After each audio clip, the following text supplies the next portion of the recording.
Hi, I'm James Van Ostel. This is Carco and Carne. I'm recording this on Saturday, April 1st. Last night, we experienced severe, dramatic storms in the city, in the suburbs, in the exurbs. I mean, just a block away from where I live, a tree that had to have been there forever, this gigantic, thick tree, was cut off at the base by lightning, narrowly missed going through my neighbor's front window. And that was a scene that played itself out across the area, across the state of Illinois and in Indiana and Wisconsin as well. If you took some damage as a homeowner, before you call your insurance company, I'm going to urge you to talk to my friends at Suburban Roofing and Siding. They are a family-owned business. They provide interior and exterior home remodeling services to the Chicago area, all the suburbs, and their staff has more than 40 years of collective experience. Talk to these guys if you think you took some damage to your roof, your siding, your windows. They handle everything, and they're friendly, and they're just good people. Suburban Roofing and Siding, call 224-677-6149. Find them on the web, suburbanroofingandsiding.com. It couldn't be more timely after last night's storm. These are the guys to talk to. Again, before you talk to insurance, these guys will be your allies. Suburban Roofing and Siding, 224-677-6149. Carco and Carne is also sponsored by this book, 90 Days in the 90s, written by my friend Andy Fry. You know, I was at Metro a couple nights ago. I went to see Rise Against with the Bull Weevils, and the impact of Metro on the Chicago music scene, on the music scene writ large, can't be overstated. And that music scene really came to a head, a glorious, memorable head in the 1990s. Man, I remember going to all those shows at Metro in the 90s. Well, here's the thing about 90 Days in the 90s. The character, the lead in the book, Darby, she gets to go back in time to the 90s in Chicago, go to Metro in that peak period, all the cool clubs, taking in all that cool nostalgia, all those moments in Chicago, and you can relive all that. In fact, a lot of what you read in 90 Days in the 90s will probably seem familiar to you. 90 Days in the 90s, you can get it on Amazon, obviously, or you can get it directly from Andy's website, 90daysinthe90s.com, and that way you get it autographed. 90 Days in the 90s. Check it out. It's car con carne. Let's eat in the car. It's car con carne. And now here's the star of our show, James Van Alstyne.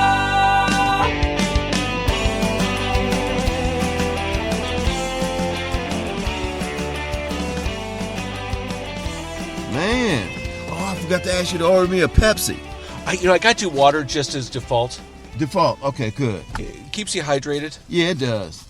Nothing goes. You're a Pepsi man. I like Pepsi. I for forever I thought I was a Coca-Cola guy. I've come back around to Pepsi later in life. I can live with both of them. Oh, let me turn my phone off so it don't ruin all the takes. There we go. It would take a lot to ruin this. Really. Okay. This is hilarious, man.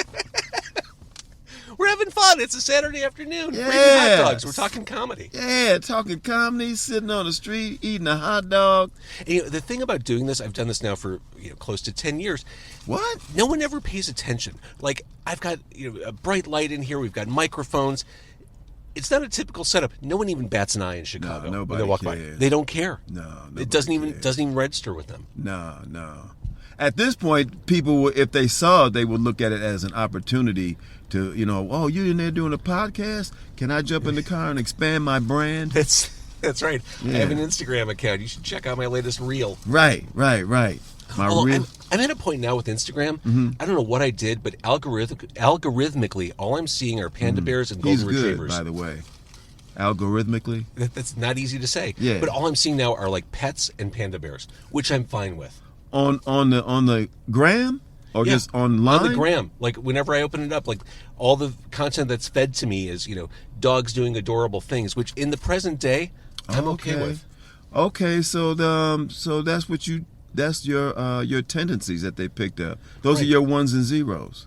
Yes. Dogs and, what did you say? Panda bears. Panda bears. Who are adorable because they roll around, they get into trouble, they go on slides, they eat bamboo. It's delightful to watch. Yeah, you can't beat a panda bear. You can't beat a panda bear. Yeah, with a bamboo stick. Out of the Loop is a documentary about stand-up comedy in Chicago. It hits streaming services on April 11th. Who the hell is Dwayne Kennedy? Yeah. That guy right there. That guy, if you're watching, he's on the right side, to my right, and he is part of this podcast. He is also far too credentialed to be on this podcast. I mean, really. He's an Emmy winner for his work on CNN's United Shades of America. He's written for the Arsenio Hall Show and the Orlando Jones Show. He's appeared on Seinfeld. He's appeared on Martin. In short, this man right here knows comedy. So much so, it only makes sense that he would be behind the lens and in front of it for this documentary. Again, Out of the Loop. It hits streaming services on April 11th. Dwayne, we got hot dogs. We're in front of Red Hot Ranch. We can eat and talk if you're comfortable with that. Thank you so much. Man, show business is paying off. This is clearly the high water mark. You've arrived. The Emmy's nothing compared to a depression dog from Red Hot Ranch. You can't beat a dog wrapped in French fries. Yeah, ensconced. Yeah. It is ensconced in French fries. I love how when we agreed to do this, and this is the Chicago style, you didn't say or ask, do you have any dietary restrictions? You just said, which hot dog joint do you want to meet at? That's right. Yeah. And I said, if I'd have said, well, I have a few dietary restrictions, and then you would have said, does that mean you only want one hot dog? Yes. If you had said, I have dietary restrictions, I would have said, how do I get in touch with Jeff Garlin to talk about the documentary? right. Next. I dietary restricted myself right out of the interview. That's right. You know, this question is attempted to be answered in the documentary, and it can't be answered, but can you define the Chicago comedy scene? You know, I couldn't define it years ago, and I definitely can't define it. Let me see. I could give you those pat answers. Well, you know, our Midwestern honesty and our plain spokenness, and you know, James, that's a good question. I was thinking that I don't know, just funny people. How can I describe this thing? I'll tell you what the Chicago comedy scene is now, which is great. It's much more diverse. Mm-hmm. Yeah. As the world has gone. Yeah, and there's a lot of discussion of black and white, Mm-hmm, South Side, North Side, yes, in this documentary. Yes. And also, I mean, the star power is pretty heavy in this. I mean, yeah. Hannibal Buress, Jeff Garlin, who I mentioned, Deon Cole, Erica Clark, Tom Dreesen. I mean, you really cover multi-generations. Marshall Warfield, Lil Rel, Chris Redd, Kyle Kinane. Yeah.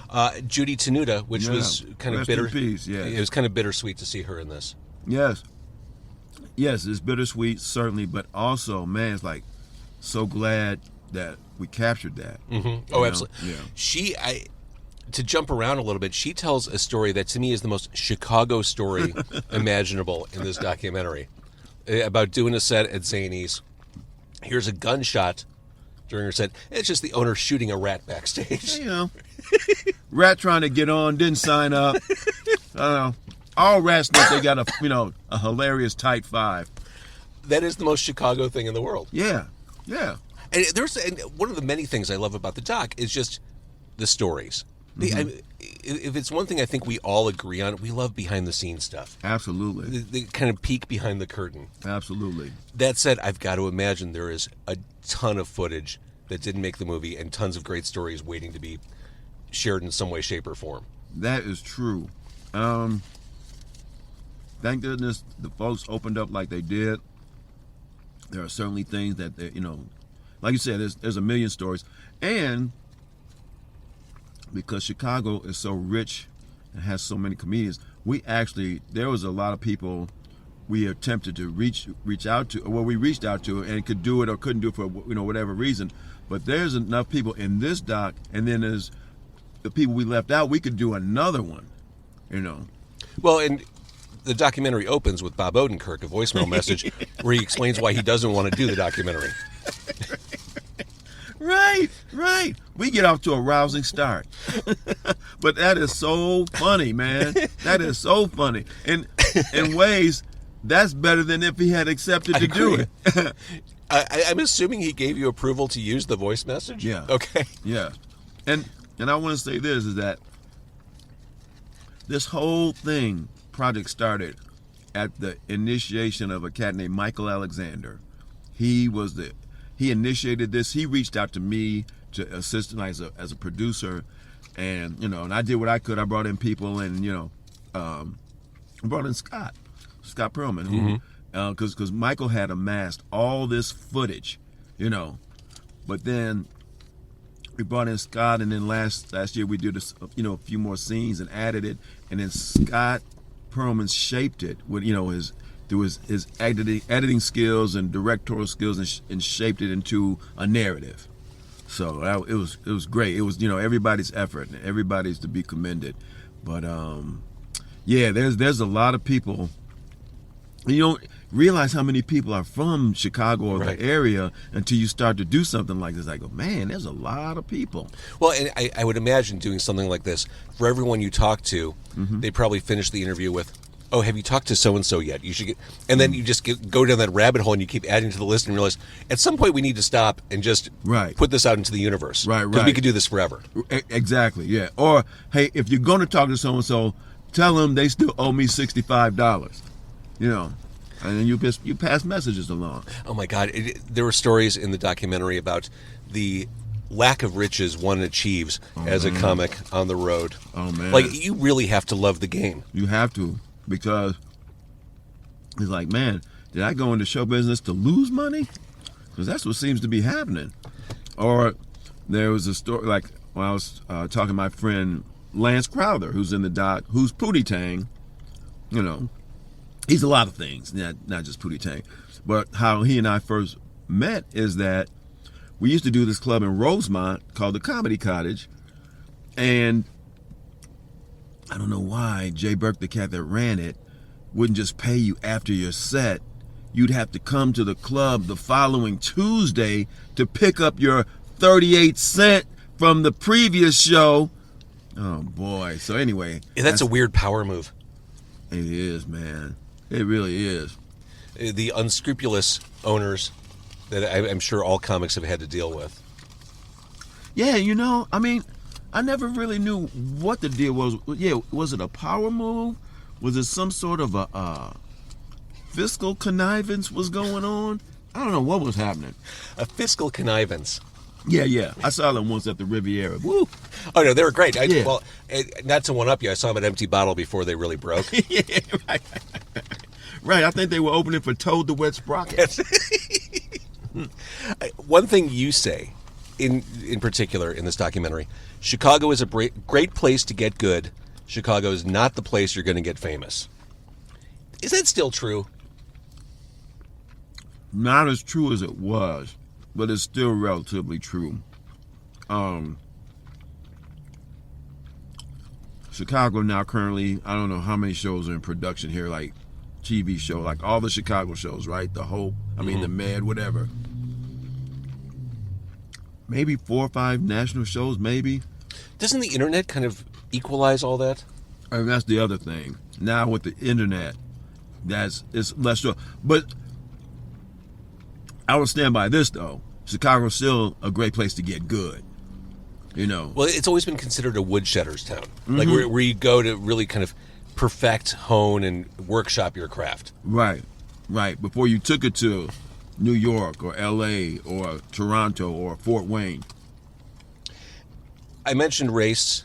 Black and white it's the red thread of this documentary. Mm-hmm. Really, Chicago as a segregated city, as it relates to comedy. You mentioned that in the present day, the comedy scene is much more diverse. Yes. It seems like that's been hard earned through the years, like that cross pollination. Yeah, I think that it's just more reflective of society.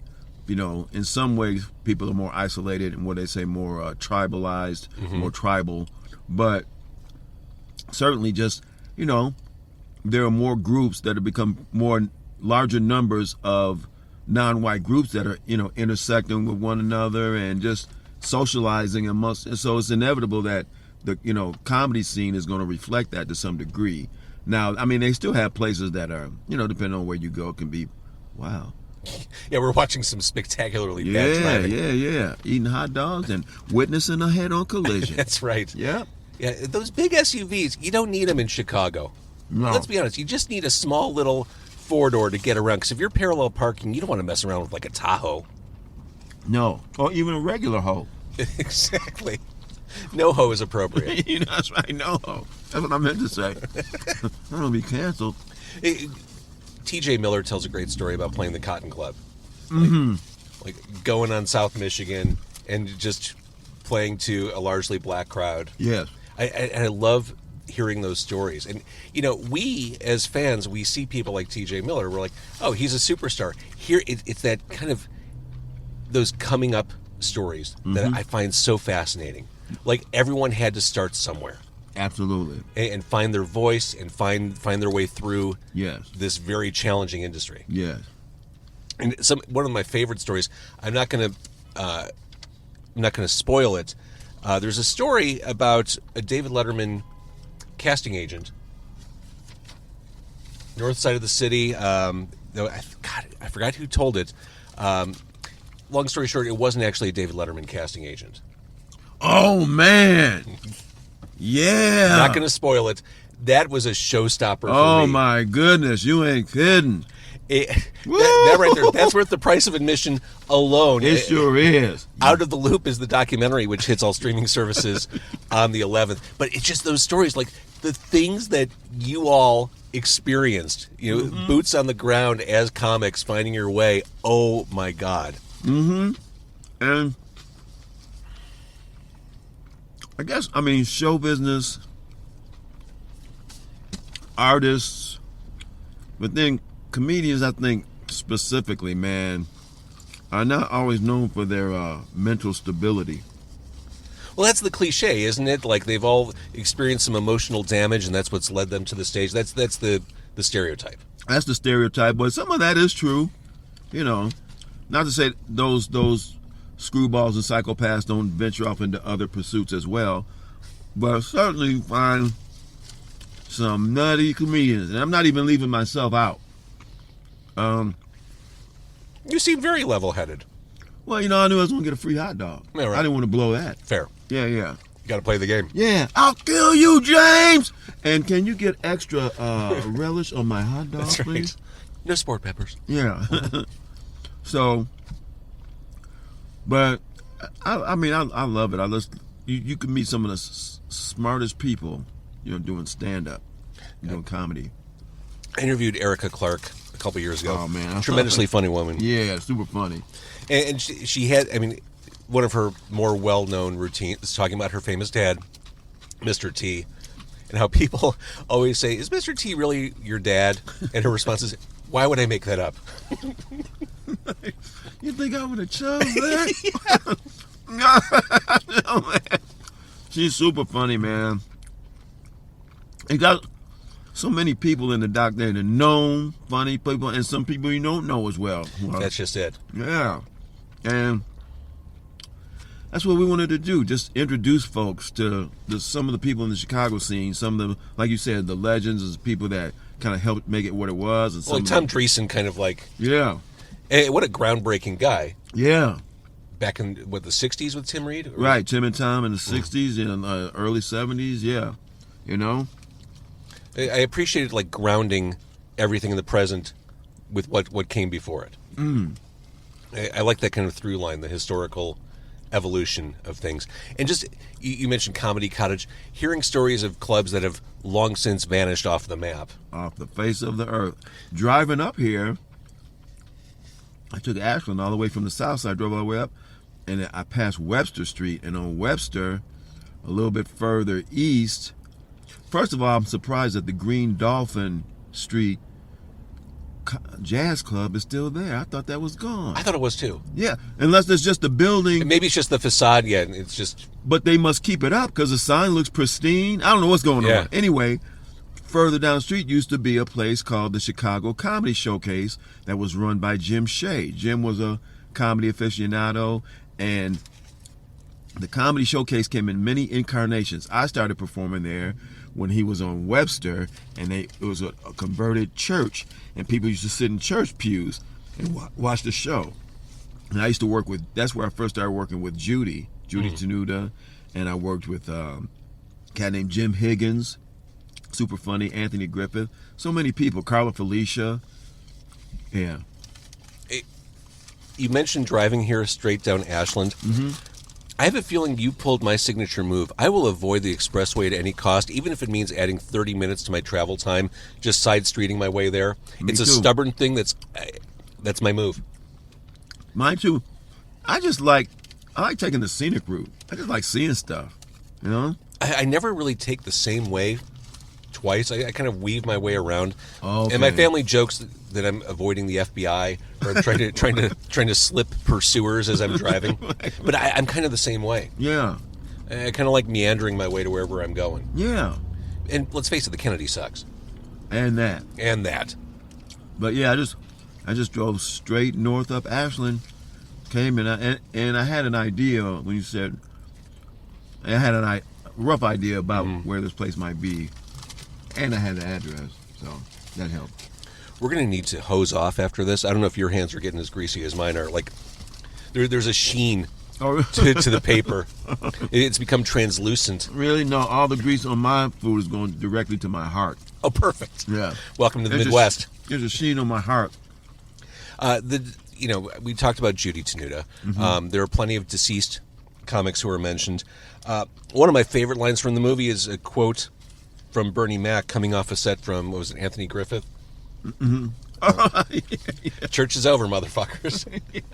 Yeah, because like Anthony was saying, Anthony's a great comedian, and Anthony, also he was clean. He didn't curse. He didn't swear. That wasn't his thing. So like you were saying, it makes a better contrast. So when somebody else comes up to do that, then somebody who's just doing the same thing. Yeah. And when people talked about Bernie Mac, Bernie was just his own thing. Yeah. There's comedy, and then there's the way Bernie Mac did it. Right. Bernie was like I don't know what, a country preacher, or that style was very what is it, oratorical. Yeah, he was just such a presence, force of nature, man. Yeah, big personality. Oh man, I mean he brought so much shine to Chicago, and it helped everybody. Bernie Mac, before he had the Bernie Mac show on Fox, he had a show on HBO that he used to do. Because he used to do when he was in town, he would do a variety show at Meltroneer's, which is now Tommy O'Toole's down on Fairbanks or somewhere downtown.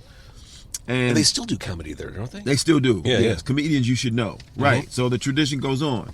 But when Bernie had it, and it was Meltroneer's, he'd have a variety show. He'd come out, he hosted singer, maybe some dance to comedy, and and he had his band.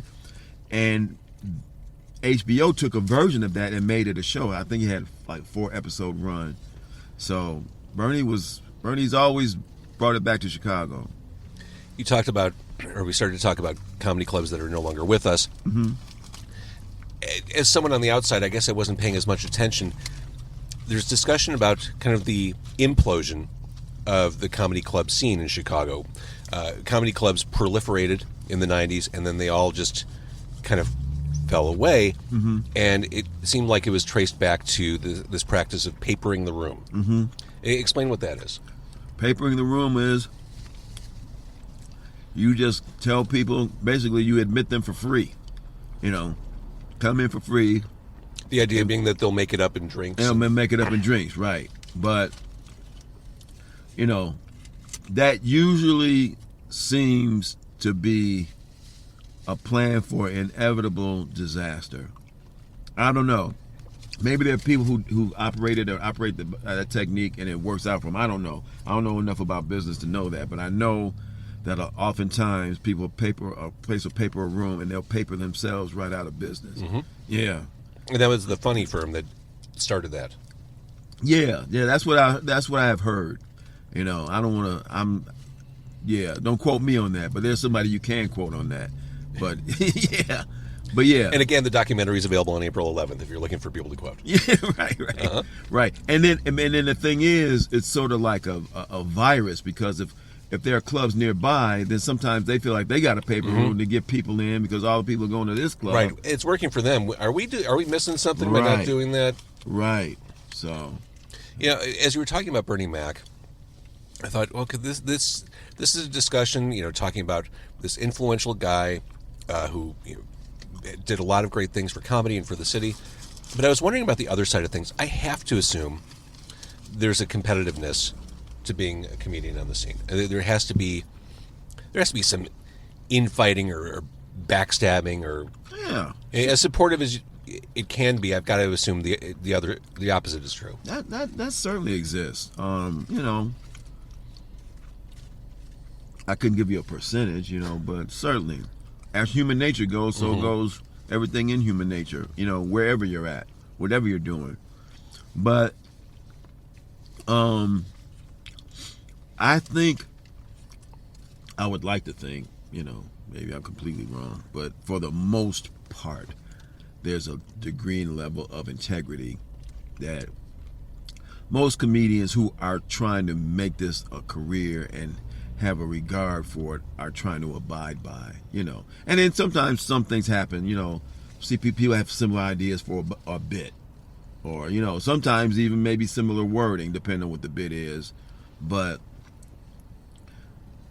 some things happen. And then you get people, like you said, backstabbing, front stabbing, Side, whatever works, whatever's most convenient. However you need to be stabbed is what I'm trying to tell you, James, So people are going to watch this documentary, maybe aspiring comics, interested comics, up-and-coming comics.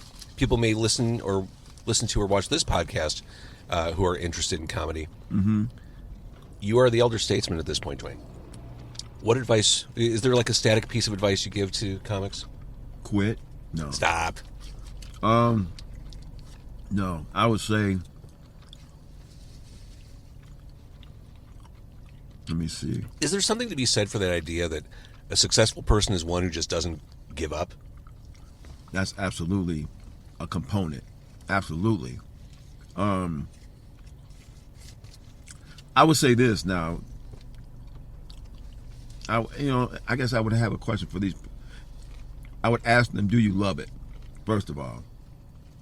Beyond the money. I was going to say beyond the adulation, but I think that's a crucial component. I mean, you can't do comedy to nobody, Fair. And if you could, then then you wouldn't even need to worry about any comedy advice. If you could, you're doing it on Zoom, and what are we watching here? Right. Well, that's the thing, though. Now, like you said, with the advent of the internet, people are kind of doing it to nobody, and they're putting it out there and garnering these huge audiences.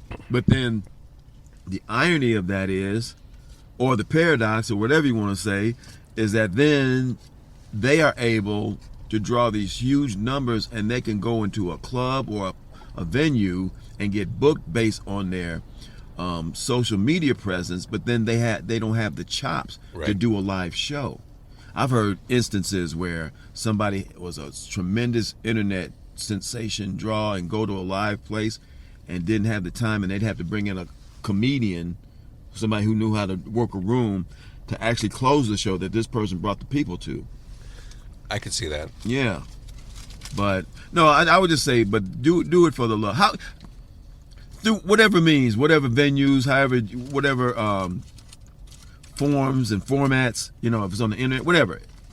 You got to first do it because you love to do it. And that's just business advice. Yeah. That transcends art. Like, yes. Is this something you want to be doing 15 years from now? Right. And then find a way to make it happen. Or... Because there's no real roadmap. Everyone finds their own way to where they need to go. That is the beauty and the frustration of art or of comedy, is that there is no one set way to make it. Right. But because there is no roadmap, then sometimes you walk into a lot of walls, or you go off in a lot of dead end streets. So, but the beauty of it is that you can determine for yourself the way in which you want to approach things and pursue it. And you don't know, because that's the other part of it is, it's a big casino, man. It's a big crapshoot, and you're just taking your chances. It's gambling. It is. And why do people gamble? That's the thrill of knowing and hoping that something great might turn out. And sometimes it does. And that gives you, and if it turns out for you, great. If it turns out for somebody who you know, then it just gives you incentive to keep going, to pursue. Are you still writing all the time? Are you handwriting stuff into notebooks? I still do that. Now I will put stuff in just on my phone as well. But I still write things down. I enjoy that. I enjoy the physical. You have good handwriting. As I get older, my handwriting's getting much worse. My script was horrible. That's what years ago, so I started to print. I think we all did that. We switched to block letters. Yeah, block letters. Like, man, like you said, I can't even read this crap. Right. I don't know if this threatening letter is to me, right, or to whoever I've just switched to creating ransom style notes. I just cut letters out of magazines and paste them together to formulate a thought on a page. At that Ransom Helvetica? Exactly. Yeah. I'm more of a Comic Sans, but we're talking about the same thing. Yeah. One thing I've got to ask, watching this documentary, how much B-roll was collected for this? Because I swear to God, every corner of Chicago, north side and south side, seemed to be captured on film for this. Well, and that was where Scott and I came in, because again, like Michael had captured all these interviews, but there was really nothing around it. And that's when Scottish and I went out last summer, and we did literally, just like you said, we drove all over this city and into some suburbs. So yes, we got a lot of B-roll. Added a few more interviews that I think really helped the whole document pop. It gives it some more balance and representation. And we get to see you in front of, I forgot what Long Gone Comedy Club it was, but it's now like a Dollar General or a... That was the Barrel of Laughs. Yes. That was in Oak Lawn. That's right. Yeah. Right off 103rd. How many interviews did you personally conduct for this? Because I know you did a few. Just did a few. I was in an interview, and then we conducted I keep hitting your mic. And conducted a few, and then we collected and just amassed, like I said, all that B-roll. Yeah. And then I reached out to secure people for interviews. Yeah. That's what I was doing. Which is a full-time job in and of itself. Booking guests is one of the hardest things in the world. Because people agree to do it, then they don't do it for whatever reason. Change the schedule, change of heart. Right. Yeah, whatever it might be. Oh, I've always said, when I make my first $1 million on this podcast, he says laughingly, first thing I'm doing is hiring someone to book guests. Because it's exhausting. So I can't imagine for a project like this, the coordination of on-camera recording. Yeah. It seems like a bear. And I mean, we were also able to enlist the assistance of a lot of other comedians and club owners, so they could reach out to people. So it's one of those things, each one reach one. So again, Dwayne Kennedy, Out of the Loop is the documentary on the fantastic Chicago scene. So much great comedy, so many just ridiculously talented people all around town. Yeah. And it continues to grow. Yeah. Now more than ever. The momentum is there. Yes. I appreciate you having a hot dog with me. Oh man, you know what? Can we talk about something else and I get another hot dog? Here's the thing about hot dogs. The first one always seems like an appetizer. Like, one is never enough. Right. And two is too many. Maybe. Like, I know when I'm going out to get hot dogs for the family, more often than not, I'm getting a snack hot dog. One that just doesn't make it home. That's your travel dog. That's the travel dog, snack dog. We're talking about the same thing. Right. But it goes down so quickly. Well, the kids, look, if I hadn't had that travel dog, I wouldn't have had the strength to even get here to give you your dog. That's right. It was for the family. Yeah. All right. I love the documentary. I love what you covered. I'm assuming there's more down the road. Like the torch has been lit, so to speak. Yeah. maybe shoot more documentaries. I'm right now waiting because, you know, I was working on United Shades of America with W. Kamau Bell, and that got canceled. But he just signed a deal with Hulu, so they want to develop a show similar to that. Oh, great. Yeah, and I'm gonna be performing at Zanies on Wells Street, May 17th. Oh, fantastic. Yeah, You so keep busy. I'm trying. Awesome. Dwayne, thank you so much. Thanks for having me, James.